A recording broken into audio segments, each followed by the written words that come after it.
চেষ্টা করবেন আপনার কান পর্যন্ত যেন ওই কথাগুলো কখনোই না পৌঁছায়, যে কথাগুলো আপনার অবর্তমানে আপনার সামনে রসগোল্লা সাজা মানুষগুলো বলে বেড়ায়। বিশ্বাস করেন, যদি আপনি একবার বুঝে ফেলেন যে আপনার পিঠ পিছে আপনার একান্ত বিশ্বস্ত মানুষগুলো আপনার সম্পর্কে কি বলে বেড়ায়, তাহলে তাদেরকে ঘৃণা করতেও আপনার ঘৃণা লাগবে।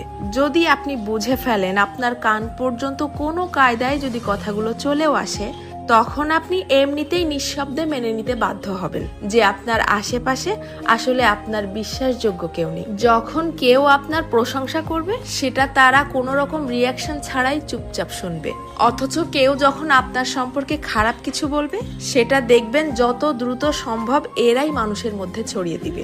আপনি যতই ভালো হন, যতই তাদের হেল্প করেন, যতই তাদের সাথে ভালো মনে মিশতে চাওয়ার চেষ্টা করেন, কোনো লাভ নেই।